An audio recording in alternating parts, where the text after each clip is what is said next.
नमस्ते।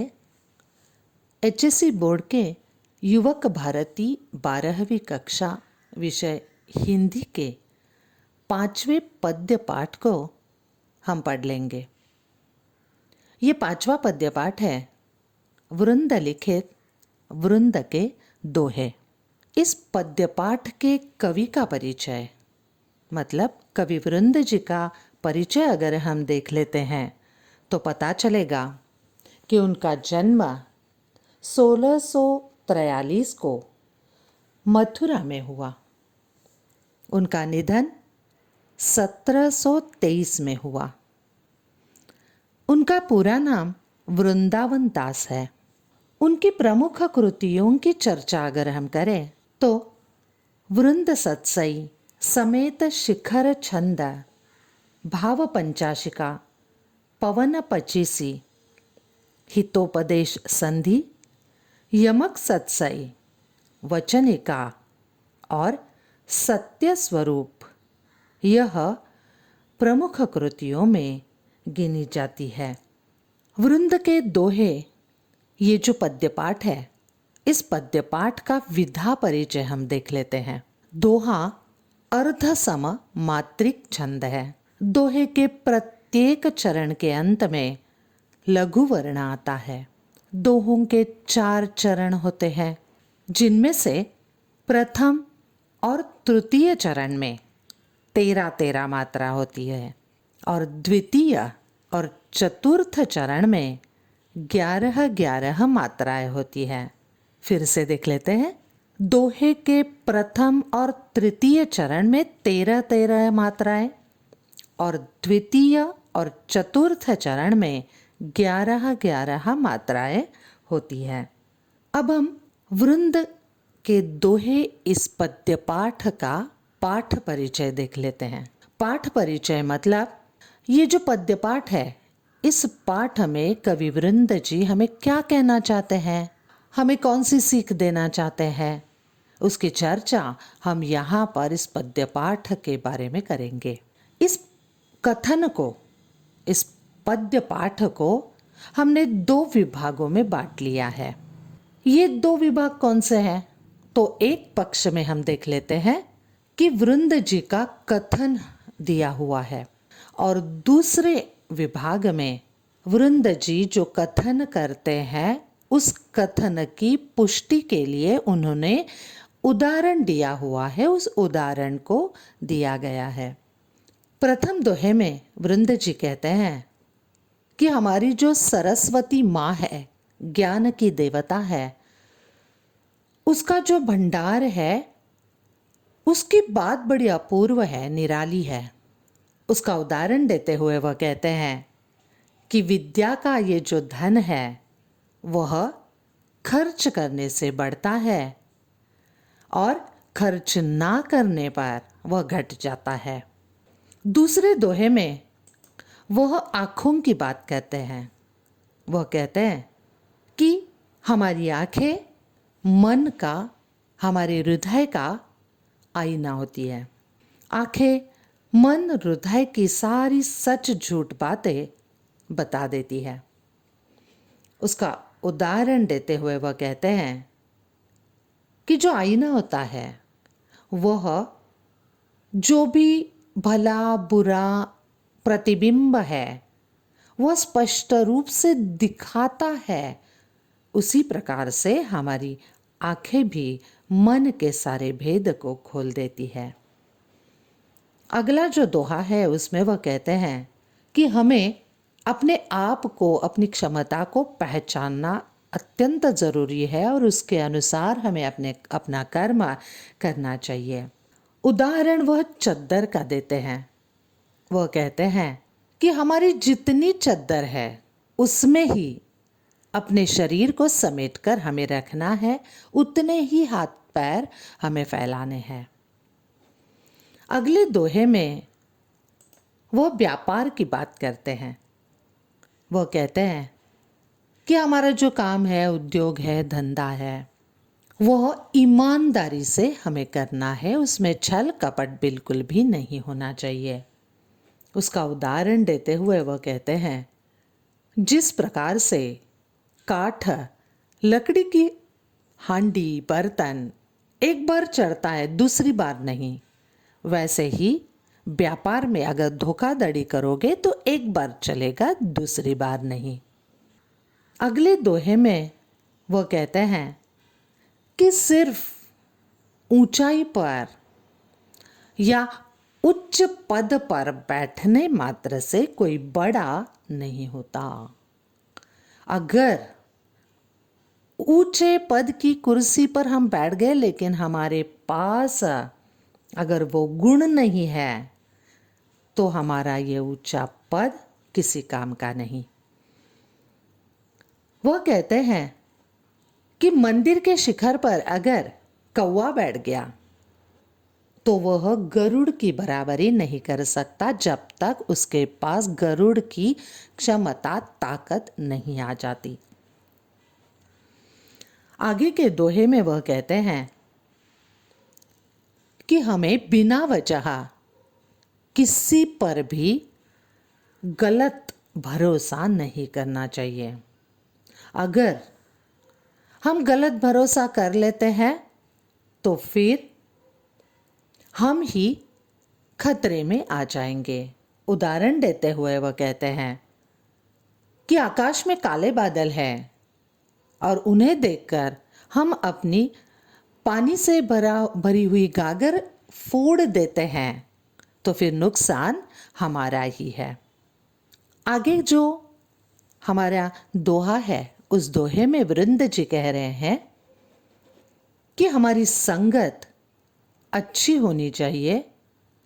कभी भी बुरे लोगों को हमें छेड़ना, बुराई को हमें छेड़ना नहीं चाहिए। पत्थर का और कीचड़ का उदाहरण देते हुए वह कहते हैं कि अगर कीचड़ में पत्थर फेंक दिया गया तो नुकसान हमारा ही है। आगे के दोहे में वह कहते हैं कि जिसे उच्च पद मिला हुआ है उसका पतन निश्चित है, ह्रास निश्चित है। जो ऊपर गया है उसे एक न एक दिन नीचे आना ही है। इसके लिए अपने इस कथन की पुष्टि करते हुए वह सूर्य का उदाहरण देते हुए कहते हैं कि सूरज उदय होता है लेकिन मध्याह्न में सर पर आकर उसका थोड़े काल के उपरांत अस्त होना निश्चित है। आगे के दोहे में वह कहते हैं कि अपने गुणों के अनुसार हर व्यक्ति को आदर मिलता है। और अपने इस कथन को स्पष्ट करते हुए वह कोकिल पंछी और नीम कौवे का उदाहरण देते हैं। वह कहते हैं कि कोकिल पंछी को आम का वृक्ष और कौवे को नीम का पेड़ मिला हुआ है अपने अपने गुणों के अनुसार। आगे के दोहे में वृंद जी कहते हैं कि हमें कभी भी बुरी बुद्धि वाले के साथ नहीं रहना चाहिए, वरना हम ही अपना नुकसान कर लेंगे। जैसे कोई मूर्ख अपने ही पैरों पर कुल्हाड़ी मार देता है। और अंतिम दोहे में वृंद जी कहते हैं कि सुपुत्र और कुपुत्र इन दोनों की पहचान बचपन में ही हो जाती है। उदाहरण के तौर पर वृंद कहते हैं कि अगर बीज अच्छा है तो फसल भी अच्छी ही आती है। आइए देखते हैं अब वृंद के दोहे। वृंद का दोहा है, सरस्वती के भंडार की बड़ी अपूर्व बात, जो जो खर्चे त्यों त्यों बढ़े, बिन खर्चे घटी जात। यहाँ पर वृंद कहते हैं सरस्वती का भंडार मतलब ज्ञान का भंडार। इस भंडार की बात बड़ी अपूर्व है। अपूर्व मतलब अनूठी, निराली, अलग है। जो जो खर्चे, जो जितना जितना हम उस ज्ञान के भंडार को खर्च कर लेते हैं, उतना उतना त्यों त्यों ये भंडार बढ़ता रहता है, लेकिन बिन खर्चे घटी जाता। वह कहते हैं कि अगर हम इस ज्ञान के भंडार को खर्च नहीं कर लेते हैं तो वह घट जाता है। ये वृंद जी कहते हैं कि अगर हम पैसा है हमारे पास और वह खर्च कर लेते हैं, या दूसरी कोई भी चीज़ है जिसे हम खर्च करते हैं, तो वह घट जाती है, कम हो जाती है, नष्ट हो जाती है। लेकिन सरस्वती के ज्ञान का ये जो भंडार है, इस भंडार की बात ही कुछ और अलग है, अनूठी है, निराली है। क्योंकि ज्ञान का ये भंडार हम जितना अधिक अधिक बांटने की कोशिश करते हैं, देते हैं, तब तब ये ज्ञान का भंडार सिर्फ हमारे पास न रहकर औरों में बट जाता है, बहुतों को मिल जाता है। मतलब जितना हम उसे खर्च करते हैं उतना वो अधिक बढ़ता है। और इसलिए वृंद कहते हैं कि सरस्वती के ज्ञान का ये जो भंडार है, इसकी बात अनूठी है, अलग है, निराली है। और इसे वृंद जी ने स्पष्ट करते हुए इस ज्ञान के भंडार को बांटने की सीख हमें दी हुई है। आगे का ये जो दोहा है, इस दोहे में वृंद कहते हैं, नैना देत बताय सब, हिय को हेत अहेत, जैसे निर्मल आरसी भली बुरी कही देत। इस दोहे में वृंद कहते हैं नैना मतलब नेत्र, बताय बता देते हैं, हिय मतलब हृदय, और हेत अच्छा, अहेत मतलब बुरा, निर्मल स्वच्छ, आरसी आईना, भली बुरी अच्छा बुरा, कही देता कहना। वृंद कहते हैं कि हमारे ये जो नैना है, नेत्र है, आंखें हैं, यह आंखें हमारे हृदय को हेत अहेत सारी बातें बता देते हैं। हमारे हृदय के सारे भेद हमारी आंखें खोल देती है। क्योंकि नैना जहाँ पर जिसको देख लेती है, ये आंखें जिसको देखती है, अनायास ही उस व्यक्ति के बारे में, उस वस्तु के बारे में अपना एक मत तैयार कर लेती है। और फिर हृदय में उस वस्तु और व्यक्ति के प्रति जो भाव आते हैं, ये हृदय ये सारे भाव आँखों तक पहुँचा देती है। और आँखों के द्वारा ये सुख दुख आनंद घृणा सारे भाव ये आँखें स्पष्ट कर देती है। जिस प्रकार से अपना ये जो कथन है, इस कथन को स्पष्ट करते हुए वृंद कहते हैं कि आईना जिस प्रकार का होता है, इस आईने के सामने खड़े रहो तो फिर जो भी अच्छाइयाँ है, बुराइयाँ है, वो सारी भावनाएं स्पष्ट रूप से आईना प्रतिबिंब के रूप में सामने झलका देती है। उसी प्रकार से हमारी आंखें जो होती है, वह आंखें हमारे हृदय में होने वाले जो भी भाव है उसका स्पष्ट प्रतिबिंब हमारी आंखों के द्वारा स्पष्ट कर देती है। आगे के दोहे में हम देख लेते हैं। वृंद कहते हैं, अपनी पहुँच विचारी के करतब करिए दौर्य, ते पाव पसारिए जेती लांबी सौर्य।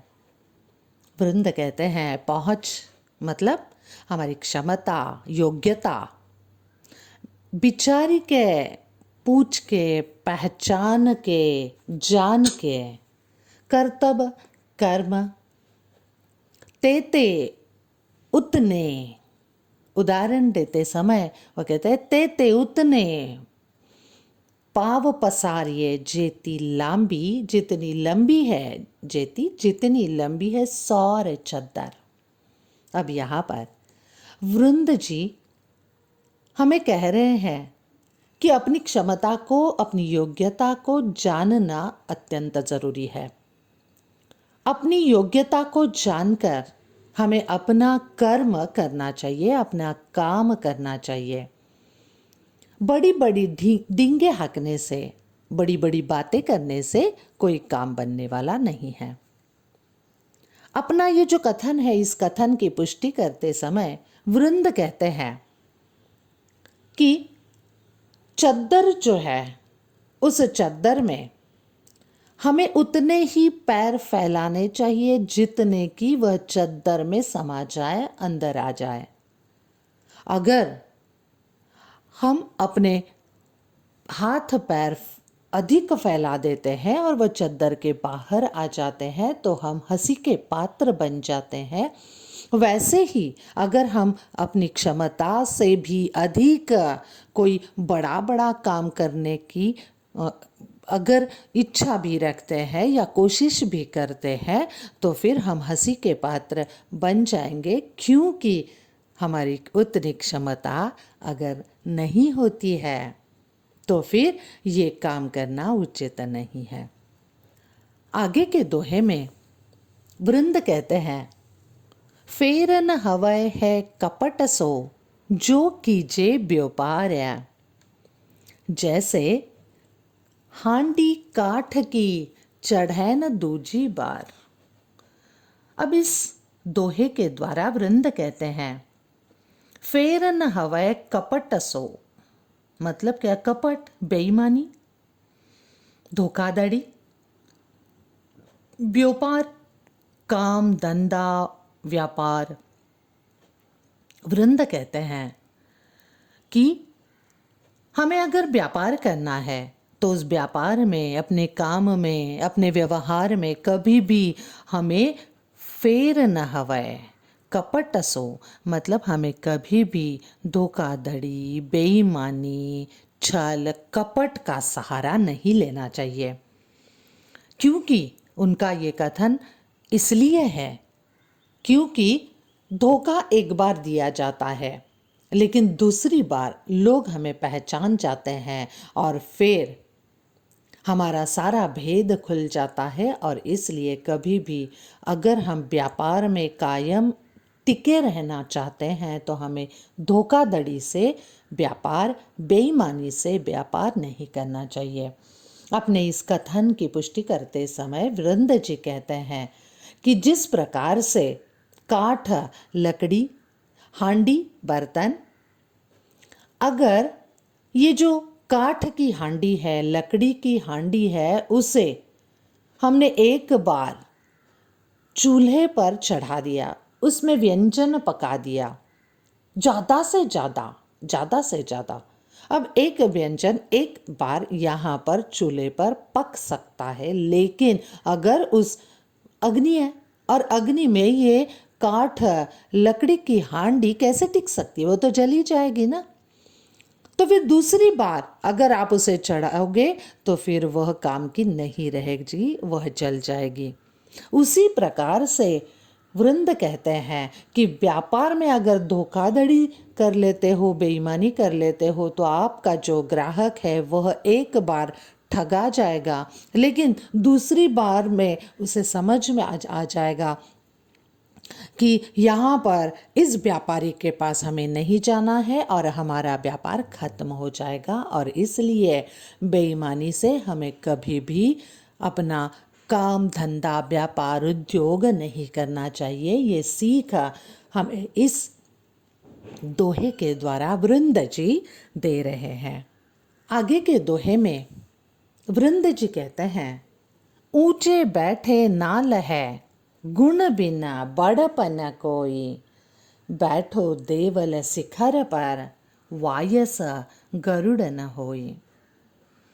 यहाँ पर वृंद कहते हैं ऊंचे, ऊंचाई पर सिर्फ बैठने मात्र से, हाँ, गुण बिना कोई बड़ा नहीं बन जाता, कोई बड़ा नहीं बन जाता। गुण बिना, जब तक उसके बिना उसके पास गुण नहीं है। ओके, उदाहरण गरुड़ और कौवा, ठीक है। अब ये दोहा क्या है?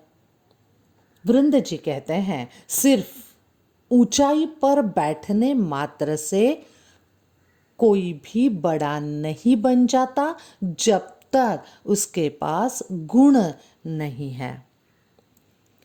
किसी भी व्यक्ति के पास अपने गुण है, अच्छे गुण है या कोई विशेष बात है, तब तक वह बड़ा नहीं बन सकता। गुणों के आधार पर, क्षमता के आधार पर ही कोई बड़ा बन सकता है। सिर्फ ऊंचा बैठने मात्र से कोई बड़ा नहीं बन सकता। अपना ये जो कथन है, इस कथन को स्पष्ट करने के लिए वह गरुड़ और कौवे का उदाहरण देते हैं। वह कहते हैं कि ये जो वायस है, कौवा है, इस कौवे का अपना आकार है, अपनी क्षमता है, अपनी ताकत है।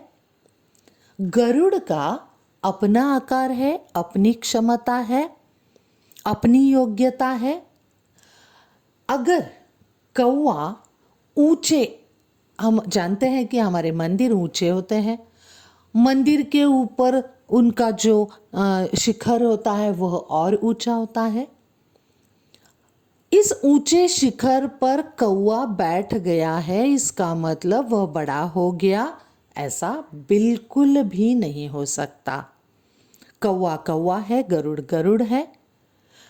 कौवे की अपनी क्षमता है और ज़्यादा से ज़्यादा ये कौवा मंदिर के शिखर पर जाकर बैठ सकता है, लेकिन गरुड़ जो है उसकी अपनी क्षमता है, अपनी ताकत है, वह ऊंचे आकाश में विहार कर लेता है, उसकी अपनी क्षमता है। और इसलिए जब तक ये ताकत का गुण कौवे के पास गरुड़ के जितना नहीं आता, तब तक ये गरुड़ के जितनी ऊंचाई पर उड़ नहीं सकता है। और इसलिए वृंद कहते हैं कि सिर्फ ऊंचाई पर बैठने से बड़ा बन नहीं सकते हैं जब तक उसके पास अपने गुण, ताकत, क्षमता नहीं होती है।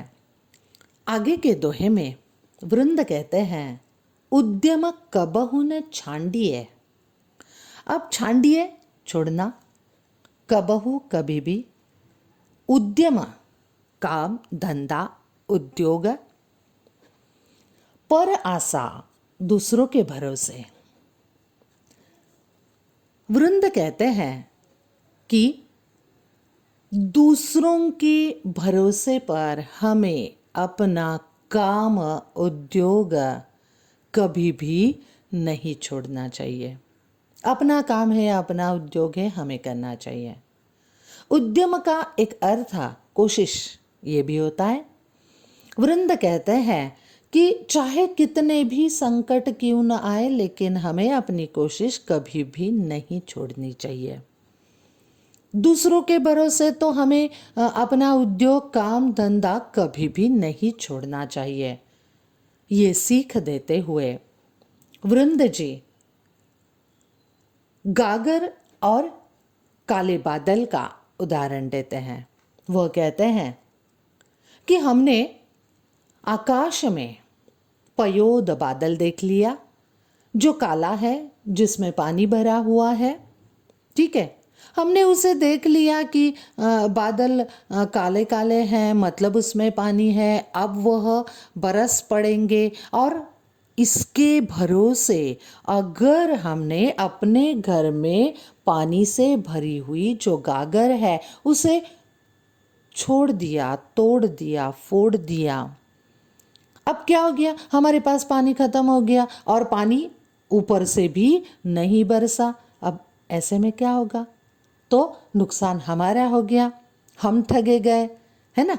और इसलिए जैसे इस प्रकार से हम काले बादल देखकर हमारी गागर को फोड़ नहीं देते हैं, नहीं तो फिर पानी की कमी हो जाएगी, वैसे ही वृंद कहते हैं कि दूसरों के भरोसे पर रहकर हमें अपना काम, हमें अपना उद्योग, धंधा, कोशिश करना कभी भी छोड़ना नहीं चाहिए। अगर हम ऐसा कर लेते हैं तो हम मूर्ख साबित होंगे।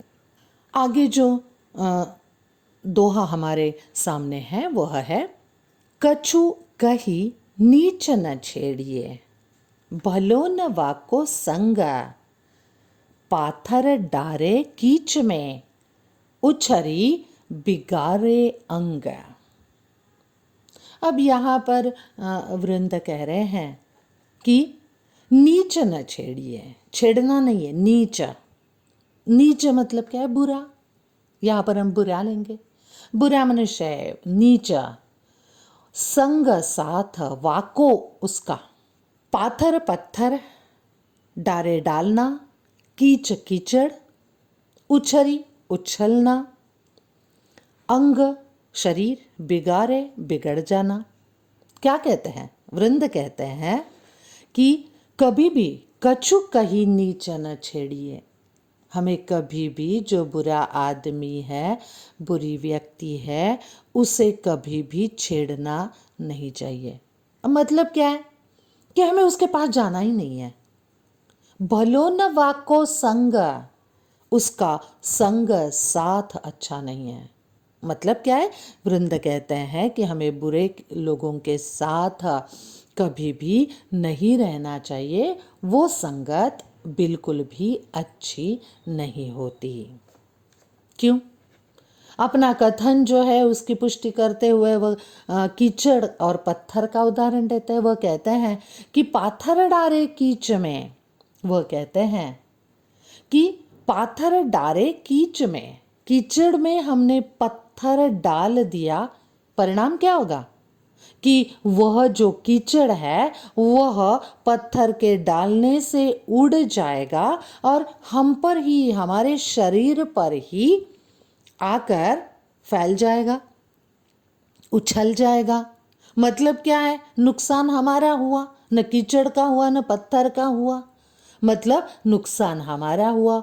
हम भले ही अगर चाहते भी हैं तो उस बुरे को अच्छा बनाने की चेष्टा भी कर लेते हैं, फिर भी वो कभी अच्छा बन नहीं सकता है, बल्कि हम ही को वह बुरा बनाकर छोड़ देगा। और इसलिए वृंद कहते हैं कि बुरे लोगों की संगत में रहना नहीं है।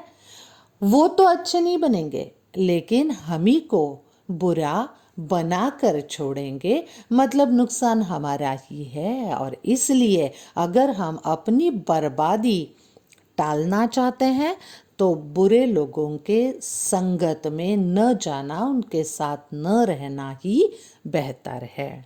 अपने आगे के दोहे में वृंद जी कहते हैं, जो पावे अति उच्च पद, ताको पतन निदान। पतन ह्रास, ताको उसको, उच्च पद मतलब ऊंचाई, ऊंचा पद, अमीरी। जो तपी तपी, उदाहरण देते हैं, जो मतलब जैसे तपी तपी तप कर, मध्याह्न लो, अस्त होतु है भान, मतलब अस्त डूब जाना है, नीचे आना है, भान है सूरज है, सूरज का उदाहरण वह देते हैं। क्या कहते हैं वृंदा? वृंद कहते हैं कि जिसको उच्च पद मिला है, जो बड़ा बन गया है, जिसके पास आज बहुत पैसे आ गए हैं, सत्ता है या ताकत है, उच्च पद है, वृंद कहते हैं कि हमारी इस ताकत का, अमीरी का, उच्च पद का गर्व हमें कभी नहीं करना चाहिए। ठीक है? क्योंकि वह कहते हैं कि ताको, उसका पतन, ह्रास, नीचे आना निश्चित है। परिवर्तन ये सृष्टि का अटल नियम है, परिवर्तन होता ही रहता है। और इसलिए ऊंचे पद पर है, अमीरी है, बड़े बन गए हैं, इसलिए हमें कभी भी गर्वित नहीं होना चाहिए, क्योंकि एक दिन है जिस दिन हमें नीचे आना है और उस समय फिर हमें पूछने वाला कोई भी नहीं होगा। और इसलिए हमें कभी ऊंचे हैं इसलिए गर्व नहीं करना चाहिए, और नीचे आ गए हैं इसलिए लज्जित भी नहीं होना चाहिए। इस बात की, इस कथन का कथन की पुष्टि करते हुए वृंद जी सूरज का उदाहरण देते हैं।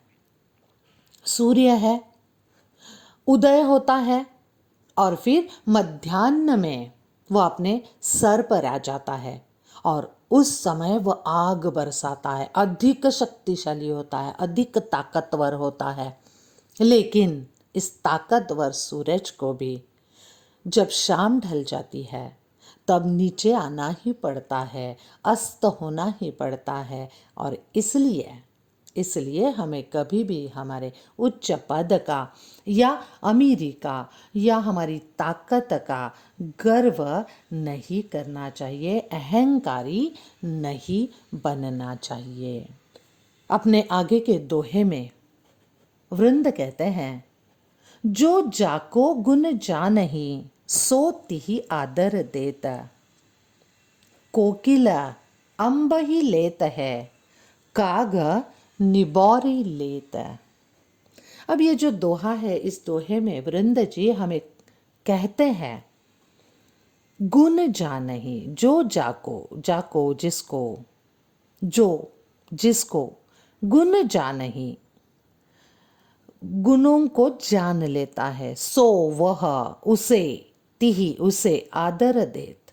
वृंद जी कहते हैं कि जिस व्यक्ति के पास जो गुण होता है उसी के समान लोग उसे आदर देते हैं।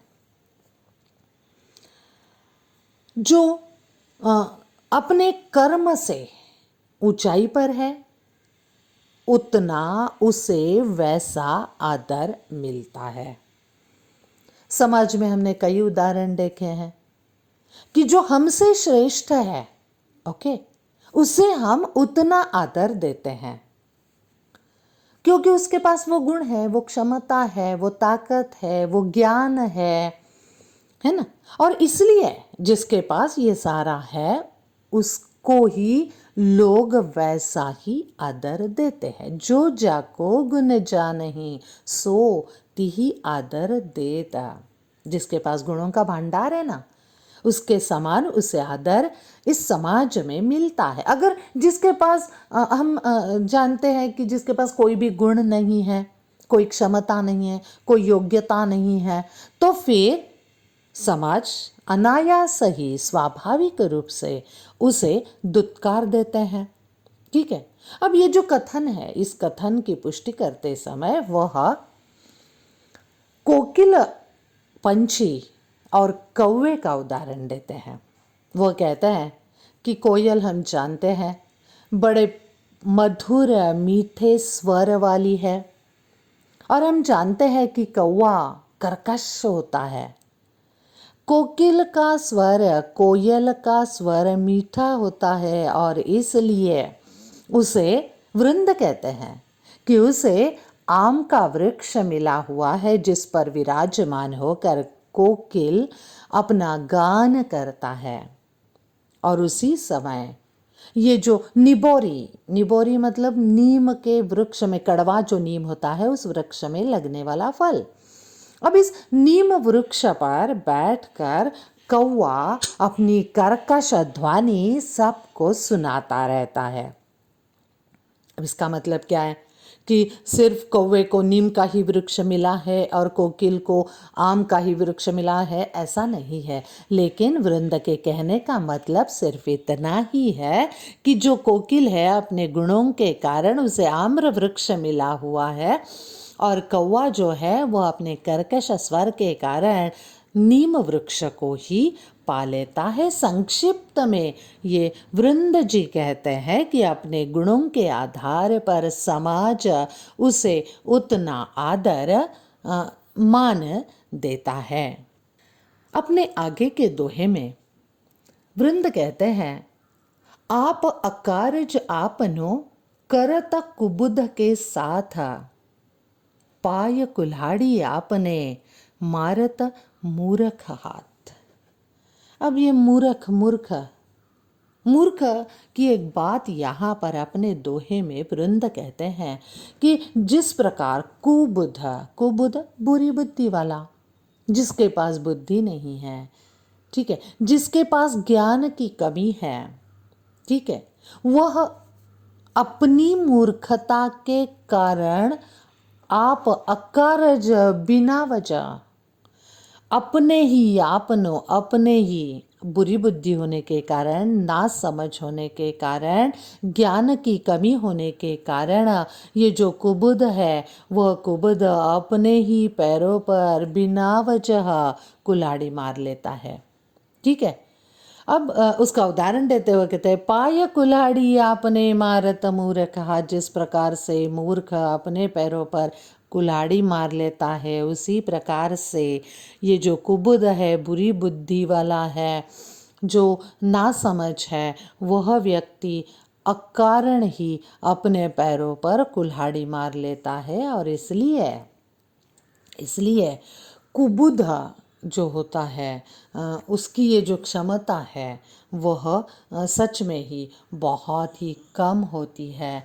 और इसलिए हमें भी ये कुबुद बुरी बुद्धि वाला, उसके साथ हमें कभी भी नहीं रहना है। वरना अगर हम इस कुबुद का संग स्वीकार कर लेते हैं, उसके साथ रह लेते हैं, तो पता नहीं हम दोषी है या नहीं, लेकिन समाज हमें दोषी मान लेता है और फिर हमें भी उसी के समान बुरा मान लिया जाता है। और इसलिए वृंद कहते हैं कि इससे अच्छा है कि हम कुबुद के, बुरी बुद्धि वाले के साथ ना रहे, वरना हम ही अपने कर्मों से ही, मतलब उसके साथ रहने का अपना जो कर्म है उस कर्म से ही हम अपना ही भविष्य बिगाड़ लेंगे। और इसलिए कुबुद से, बुरी बुद्धि वाले से दूर रहना ही भला है।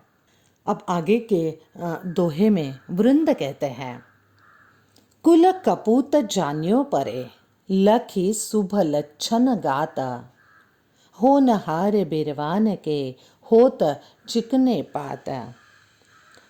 वृंद कहते हैं कि हमारे यहाँ एक कहावत है, और वो कहावत ये है कि पालने में ही किसी भी बच्चे के का भविष्य हमें दिखाई देता है।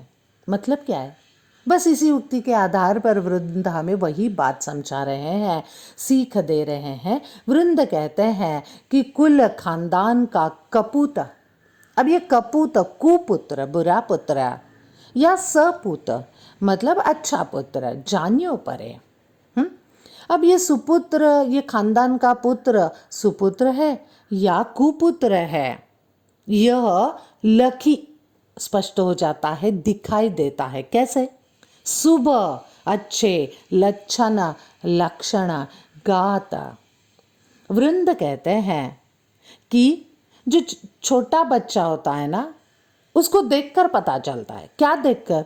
तो उसके लक्षण, उसका बर्ताव, उसका व्यवहार, उसकी बोलचाल, ये देखकर ही पता चल जाता है कि खानदान का ये पुत्र सुपुत्र है या कुपुत्र है। उसके गुणों से ये बात बचपन में ही स्पष्ट हो जाती है।